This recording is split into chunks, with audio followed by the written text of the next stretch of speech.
None of that. And now I said, did you see my Corona summer slide? Yeah. No. What in the world? Corona summer slide. Don't leave that part out. No Corona summer slide. Yeah, she made that. That's authentic. What's happening? Hello.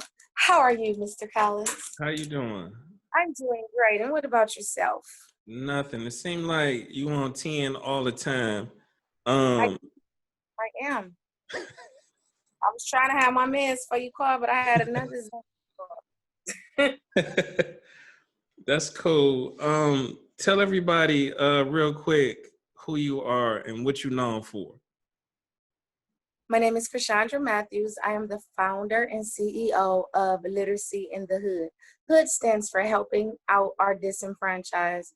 And what we do is we go out, we talk to the parents about the importance of reading to a child 15 to 20 minutes a day, and we provide free books and resources to make their families stronger readers. Dope. I love it. I don't know, like I know you from East Cleveland. I know very tenacious, a lot of energy, and I love all of that. I think it's necessary. A good attitude and positive. That's what I like about you. So I ain't gonna validate you too much. So we just gonna Well, thank you. You got to keep a positive attitude because our statistics say in Cuyahoga County, 2 out of 3 school-age children don't have any books at home, period. So just knowing that 2 out of 3 students don't have any books at home, period, it makes you in a good spirit when you know that you're making a difference just by making sure that those children have access to free books. I love it. I know we're gonna get into that. I want to get into like a little bit more into your origin. You know what I'm saying? Like we're gonna get into, all the great stuff that you do. But I like to kind of peel back the layers a little bit and try to get to like where did this come from? Like I know you're a single mother and Well, you Derek started reading at 3, Mr. Collins. And when Derek started reading at 3, there was no resources in the inner city because this is the rent that I could afford. But there were no resources that available that could make Derek a stronger reader. Don't get me wrong, there was story time at the Cleveland Public Libraries.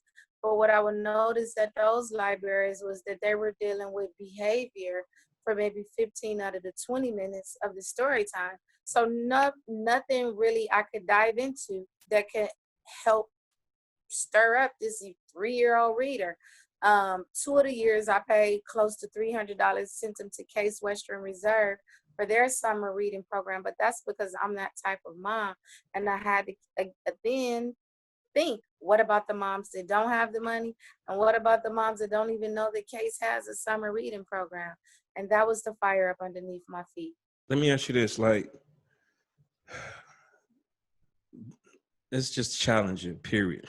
Being a parent. So, you gotta work, you gotta, all of the things, all of the hats that you have, maintaining the house, maintaining everything. And then sometimes doing that, investing in your kid can kind of take the back burner. Like I know everybody's kind of guilty of that. And, even me doing programming and I'm doing all this cool stuff and it's like not a lot of parent engagement. And, I'm trying to shift that as well as you.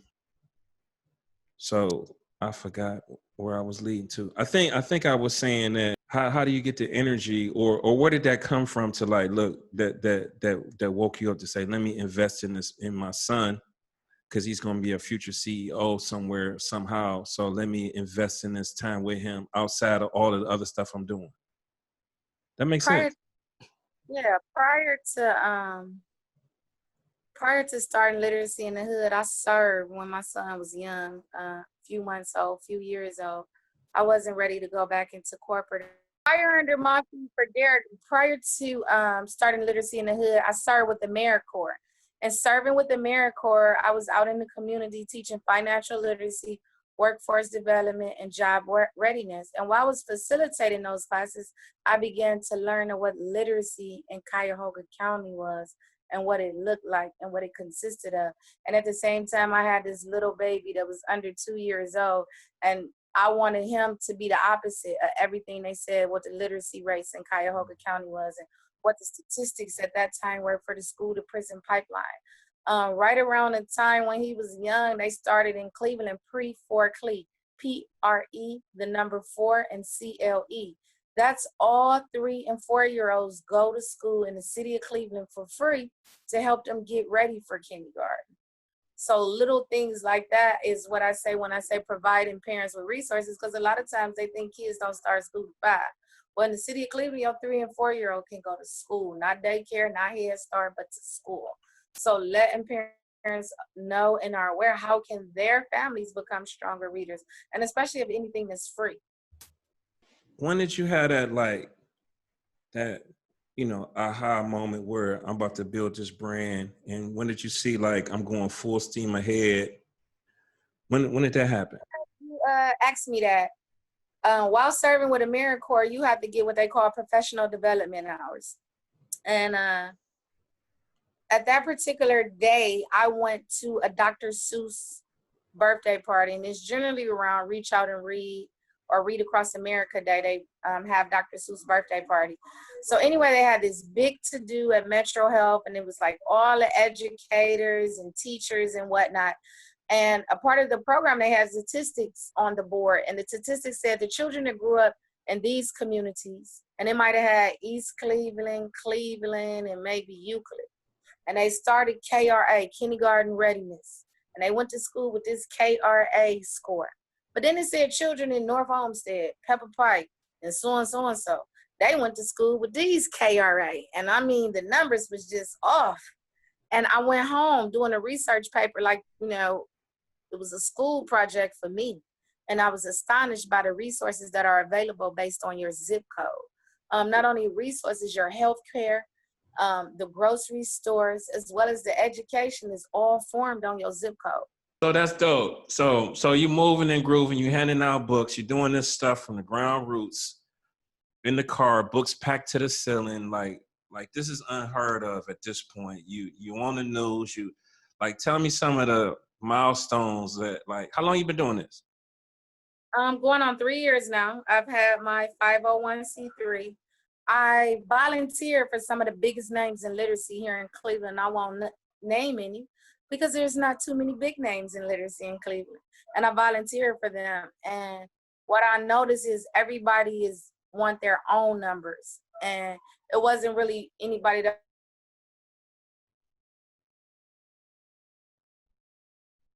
Oh, can't hear you now.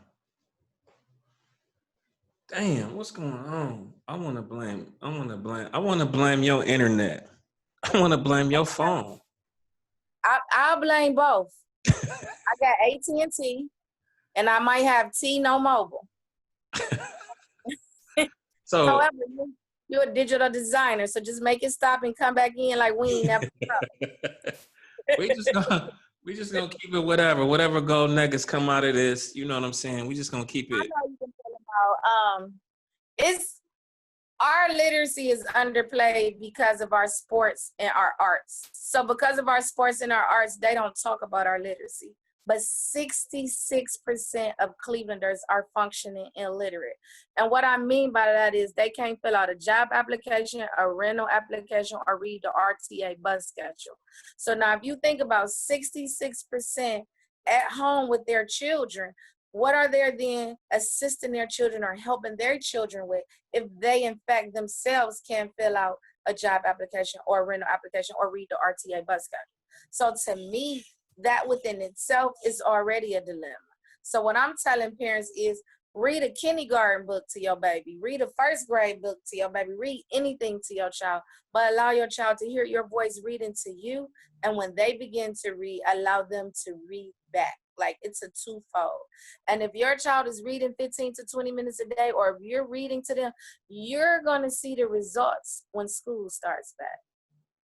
Let me ask you this. When I meet a parent with their kid and their kids start stuttering, not stuttering like stuttering from bad speech pathology, but stuttering on their words and still got the gabba, gabba, gabba, I know that they're not being read to at home.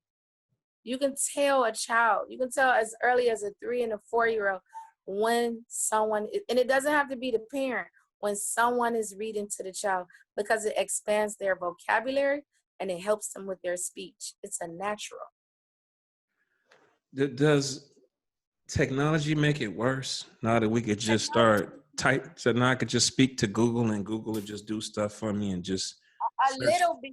But see, it's ownership, because when you grew up, you had a Nintendo or Atari or whatever was out, but your mom had parented those things. You know what I mean?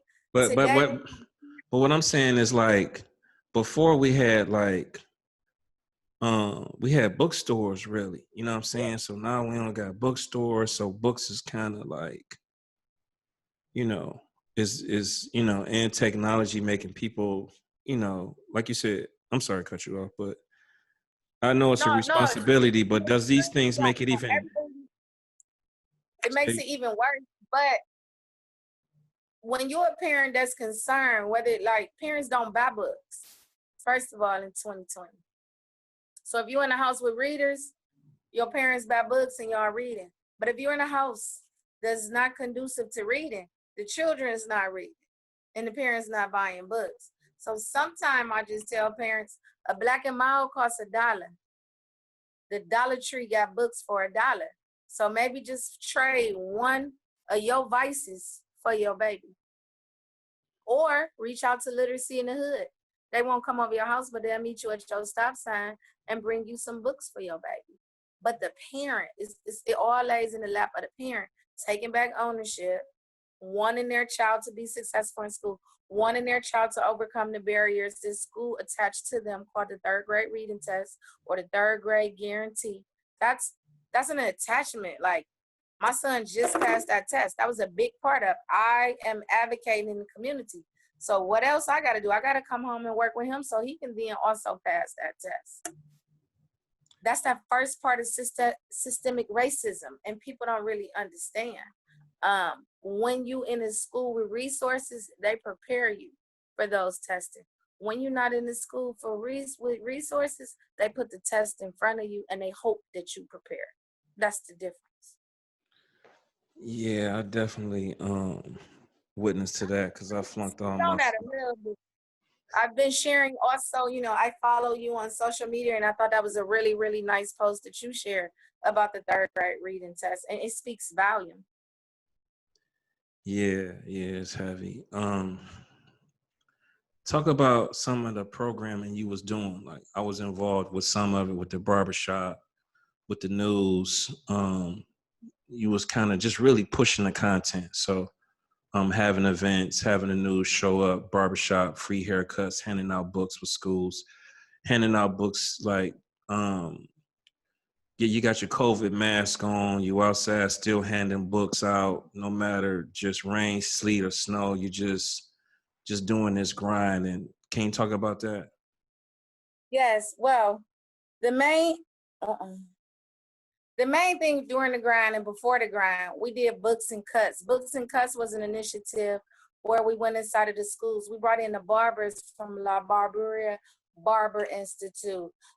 We brought in Mr. Collins. Mr. Collins taught them how to brand themselves. We brought in Mike Berry from 93, taught them how to make an affirmation for themselves. We brought in Waverly Willis. Waverly Willis brought in those barbers from La Barberia Barber Institute where they can get a fresh cut. So it was like a twofold for everybody. And then, of course, Literacy in the Hood, Boys Do Read, brought in free books. However, for a lot of little boys, they never had the experience of having a haircut from a barber or going to a barber shop. So that was a milestone for a lot of the young men. 2, a lot of them have been to the barbershop but couldn't afford to go back to the barbershop. So then we knocked that milestone out for a lot of young men. 3, they never saw so many Black men such as yourselves pour into them in one day. So I think that was amazing. And that was something that we were looking to build more of, bringing more Black men in with our Black boys so that they can see professionals that look like them, so that they can have something to inspire to come and something to inspire to become.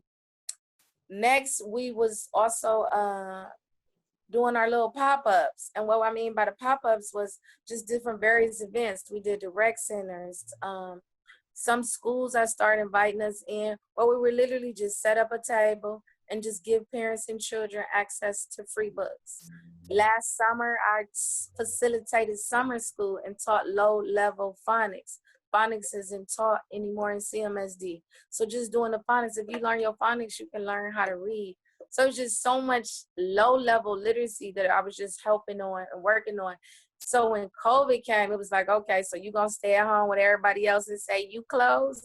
Right. And I knew, like, some of the school systems, us right here in Cleveland, had a waiting list to get tablets. So once again, that zip code means something. You know, the affluent cities, they already had theirs, rolled them out. Here's your itinerary, here's your curriculum. Some of those other ones, they were still waiting. They were collecting funds, they was collecting tablets for their schools and such. And I'm just saying that to say the disadvantage, because HOOD stands for helping out our disenfranchised. So the disadvantage to that, again, is who? The children in the low income inner city. So what can we do? And I figured out my best route was they still receiving free and reduced lunch. So through the free and reduced lunch programs, well, where are they passing out these free lunches at?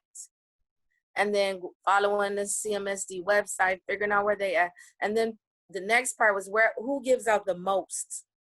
And then going to the school that gives out the most, setting up a table and just giving out free books. Like, you ain't got to jump through no hoops. You ain't got to fill out 5 sheets of paper, 3 surveys, and give up your firstborn. Just come pick up these books. No, a lot of times in the inner city, to get this free stuff from these people, you got to fill out a lot of stuff. I'm an inner city mom.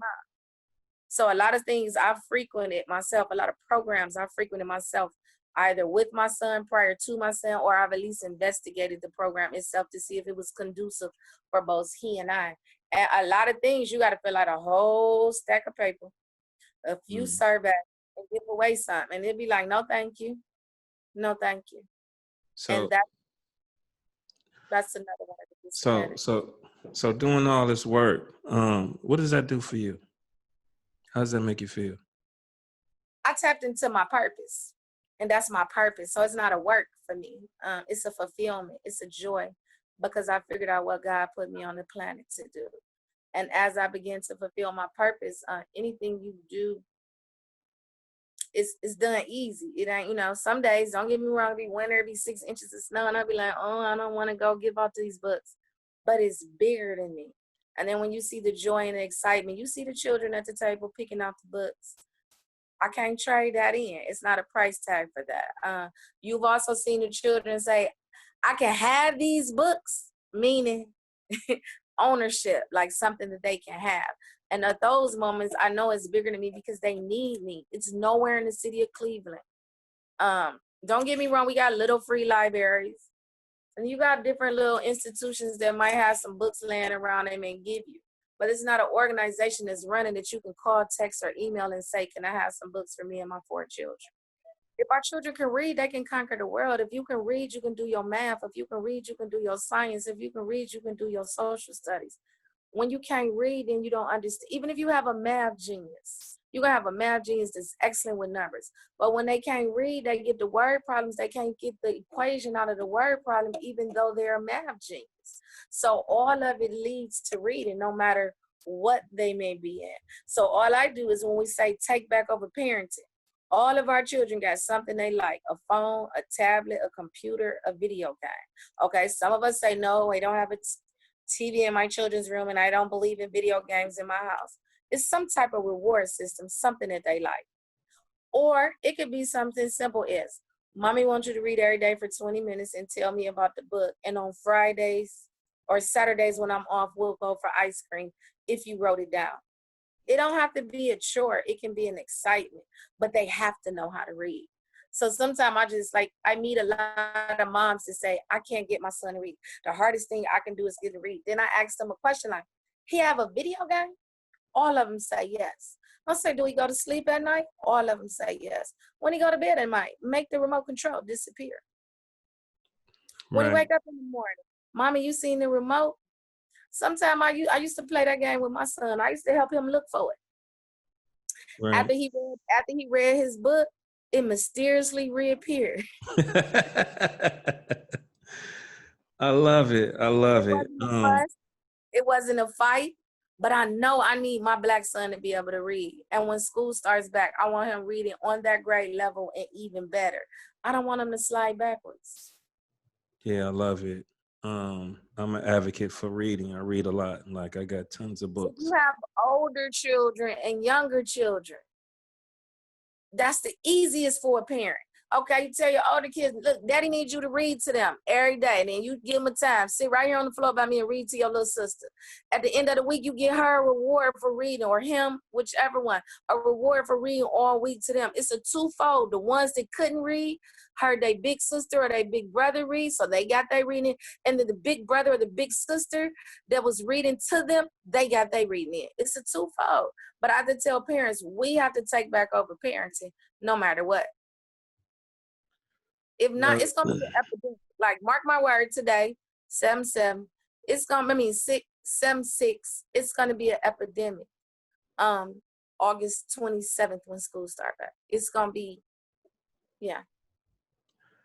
talk about speed me up to this no corona summer slide. Talk about this national attention being on Good Morning America and all of that stuff. Talk about that. Okay, so here's the piece, Mr. Collins. Summer slide. You can Google summer slide. I just created the Corona summer slide, but you can Google summer slide. When you Google summer slide, you're going to see some statistics that say if children don't read at least 6 books over the summer, when school starts back, they're going to slide backwards. They won't be reading on the same grade level. That grade level would have dropped. A lot of times when I say summer slide, parents start laughing and I say, I'm not talking about the summer slide at the park on the corner. And then we are all bust out laughing. And then I explain to them. Now, when I say no corona summer slide, children missed a whole quarter of school due to corona, plus the summer. So we're going to take the corona quarter plus the summer break. And if we add all of that up and we not reading none of that time, we're going to have an epidemic when school starts back. Like, because you might have been reading on the 3rd grade level and then school start back and you reading on the 2nd grade or 1st and a half grade.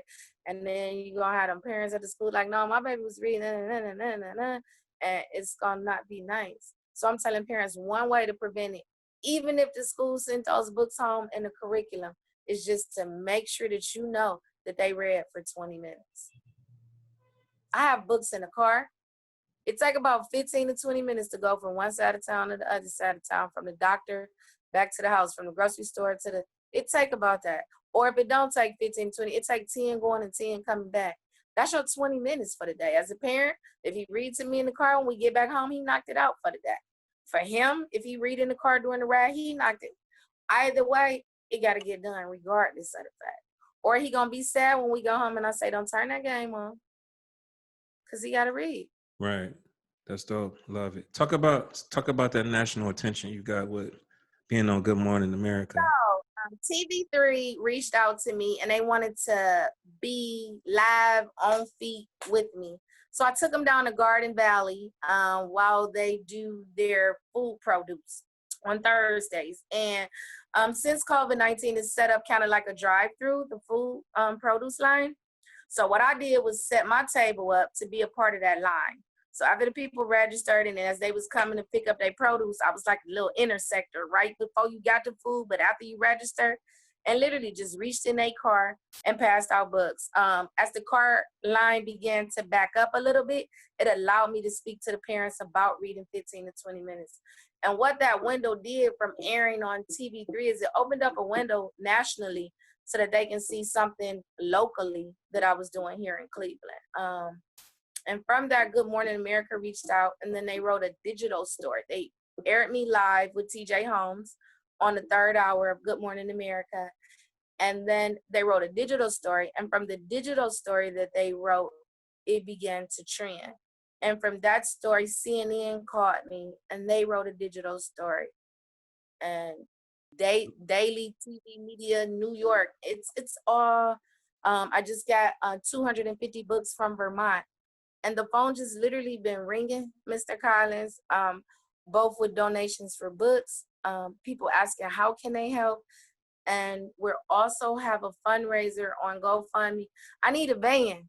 You didn't see my car with 16 boxes of books. You didn't help unload my car with 16 boxes. But, Yeah, that you'd was have been my a little question. That mad. my You'd have been question. mad at me like I wasn't here for this today, Miss Chris. However, with a van, I could reach. Wait. You be going, Sorry, look, this is my show. I'm sorry.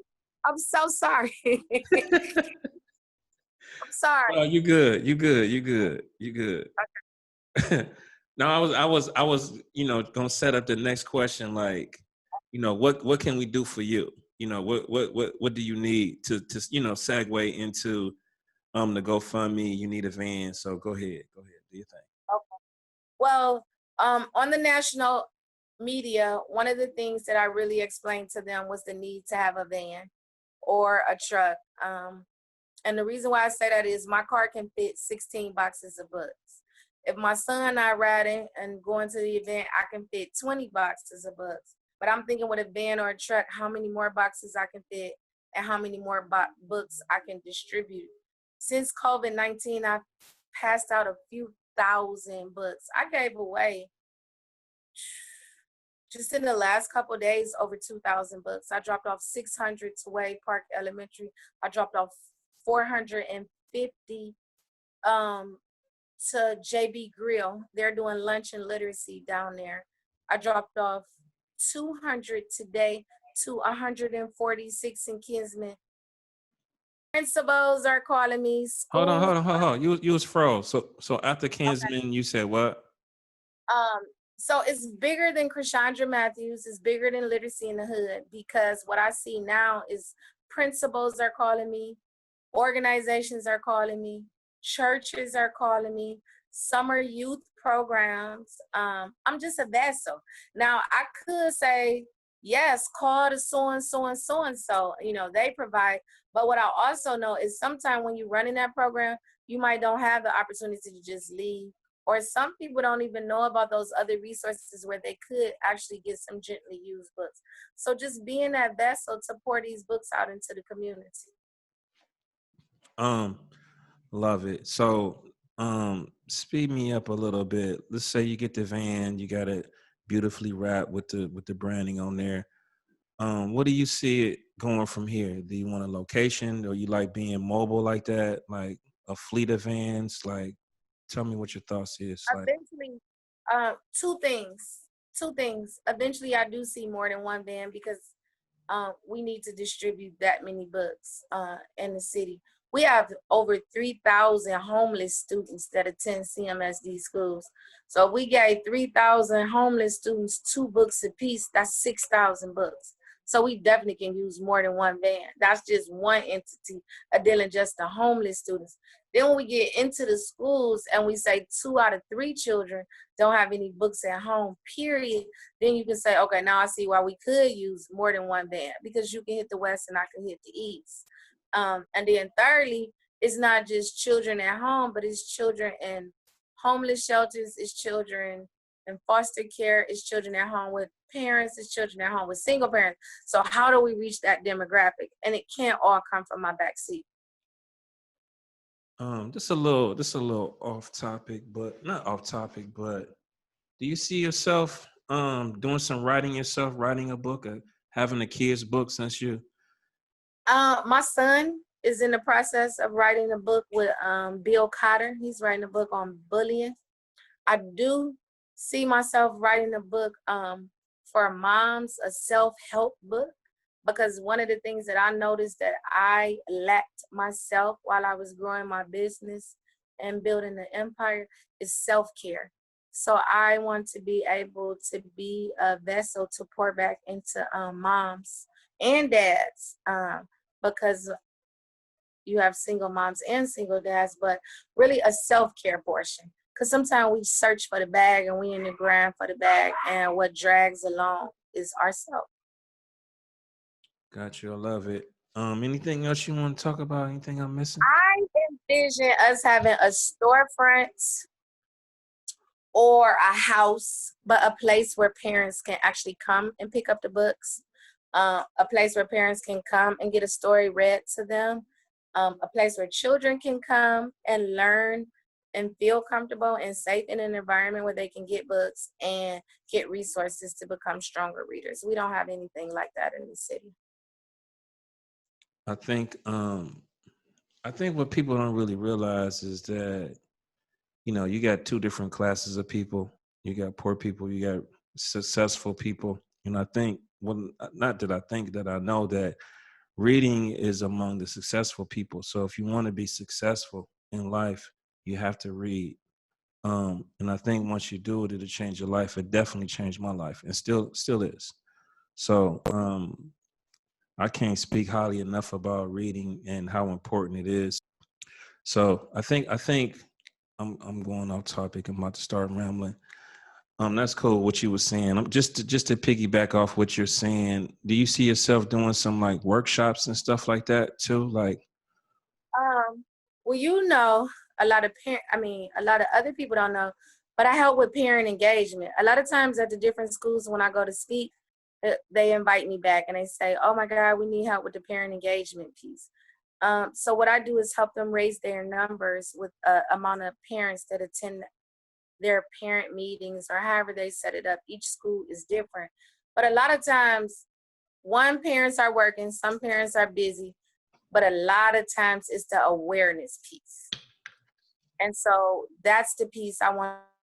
you was froze. You was talking about building up the parent engagement part. The parent engagement piece, but to be able to go into schools, talk to the parents about the importance of reading 15 to 20 minutes a day, help parents teach children how to start reading, but then help educate parents on what is the school to prison pipeline, especially when you got a black boy, a brown boy, a red boy, a green boy in a house with you. What does that mean for you? And those are the pieces. That's not just a cute cliche like the school to prison. And it's so bad now that it's not even school to prison anymore. It's called preschool to prison pipeline. So I just really need parents to understand that. And I think when they understand that portion of it a little bit more, then we'll start having more households that really want to produce and pump out readers. Dope. I love it. Preschool to prison. Ain't that something? I thank you for inviting me. I thank you for allowing me to talk about literacy in Cleveland on this platform. I think it's one of the things that are hushed up. So I just appreciate you for allowing us to talk about reading and literacy on your platform. Oh, no problem. We go way back. I don't know where you came from. You just bully your way through. I don't want to use that word, but I ain't going nowhere though. See, I told you when you I'm gonna say that for off the line, but like I ain't going nowhere.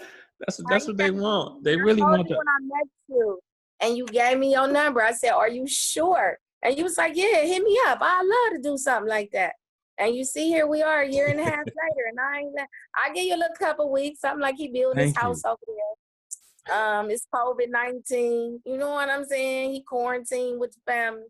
But if it wasn't COVID-19, I'd still be on the back of that van on them little hills. Last 15 minutes of the class. That's what's up. Anything else I'm missing? Anything you want to talk about? A couple things. Boys Do Read and Literacy in the Hood. You're gonna find us coming to a neighborhood near you. We've collaborated with Two Fly Mobile Games. We're pulling on her gaming truck. So we're gonna do some pop-ups gaming truck, but it's always a catch when you're fooling with Miss Chris. In order to get on a gaming truck, you gotta read a book. So we're gonna do bless some boys that never got an opportunity, who parents couldn't afford to rent a gaming truck. So they'll get an opportunity to go on the gaming truck. Then on the flip side, I give me an opportunity to introduce those children to summer reading program. So that's one of the things hot that we're going to be doing. Oh, that's nice. I love that. I saw you with the gaming truck too. That's dope. Yeah, that was just she did my son's birthday party. That was one of the things at his birthday party that roll out Boys Do Read, because it's a collaboration with him and Two Fly Mobile. So the boys that attended his birthday party saw the gaming truck and they just ran straight up on it. Then my son stopped him and said, we all got to read a book first. So it's really, really, really pretty cool, because they all sat down on the side of that gaming truck and read those books so they can get on that truck. Like, it was a no-brainer, and it was really, really cool. Also, I need to put a shout out to Barbara Bradford Williams down at JB Grill on Harvard. She's doing it. She's feeding over 200 children. But not only is she feeding their stomach, she's feeding their brains and their minds with books. So she allowed me to drop off books every week. I don't even have to be there. But what she does is she provides them with lunch and she gives out books. Mm. Nothing to do with me other than dropping the books off. But I just think it's so beautiful because if she feeding them many babies, and like I said, 200 babies go home with 2 books apiece, it's just amazing because we're still pouring those books into the families' homes. And that's what we're trying to do. So I just thank her for allowing me to be a vessel during COVID-19 when everything was closed. She was like, yes, bring the books. You can pass them out here. Love it. That's dope. Talk about real quick. I know we ain't got unlimited time, but talk about any testimonies. You've been doing this for 3 years. Any mom pull up on you or any kid pull up on you, sister, and say, "Don't be tripping." And she whipped out her little Hold thing. on, you froze again. I ain't even getting none of that. Oh, why? Why my Zoom so bad with you? I need you to step your Zoom game up, bro. When I call you, you need to be. Come get my Zoom life together. Come bring on that. Come get me equipment sized over here. You need to add some more stuff to your request list. Like you need a van, you need the works, you need cameras, you need employees. I do. See, I need you to come tell me what to ask for. And tell me what the name of it is. Because I seen a reporter and he had this little bitty square and he was just walking through the crowd and he was getting his picture. And I'm like, oh, if I had something like that, I would be cold. Yeah. I mean, it's you do need a media team. Like that. Because you know, I'm TMZ when I'm out there. I be TMZ trying to capture them photos so I can build a brand. You do. I mean, your son right with you. You just need to put the camera in his hands. Really, for real. His hand, but see, I gotta get him a mentor such as yourself, so that he can learn to work it and learn it. Don't get me wrong, he's very good at my little piece, but I also got like a cool pics, Nikon cool, like real stuff over here. So if he has somebody like you and let him hang out with you just a couple hours here and a couple hours there, then he'd be like, Mr. Collins taught me this. He'll be a little photographer. Yeah, I think it's. Because I just bought it and I don't know what to do other than turn it on, put some batteries in it, and push the circle. Yeah, that's all you need to do. It ain't got to be. But see, you know how to zoom in. You know how to use the. You know how to crop. You can. That's what I said. You can tell him a couple things. So let's land this plane, Ma. How can we find you? Put all that out. Make sure you edit all that out, huh? Edit what out? Our whole last 6 minutes. Wow, that was cool. No, I'm just joking. What's going on? What you say to land the plane? Yeah, we landing this plane. How can we find you? Literacyinthehood.com. Literacy in the Hood on Facebook, Instagram, and Twitter. Also, right now, we're running a GoFundMe. And you guys can help out in more than one way. The GoFundMe is to help purchase a van or a truck. You can also go to Usborn Books. We're looking for books of color. When we're in the community, a lot of times it's nice to give the students and the children books that look like them. So we're always taking donation for books of color. And then there's a Cash App always out there, #$ Shine Literacy. So it's different ways you can donate. Your time, your money, and some books. Dope. I appreciate you. I appreciate the love always. I appreciate the high energy that you have. I think that's a real good attribute that you have to just keep. I'm ordering more shirts, and I'll have a shirt for you, Mr. Collins. I'm gonna need you to wear that shirt to one of your. I'm like, because you have small children, and you also know the effects of the 3rd grade reading test. So I think this probably hit home for you as well for a lot of other parents. I think I need a black one with white text. I'm like Mark Zuckerberg. I'll just wear gray tees all the time.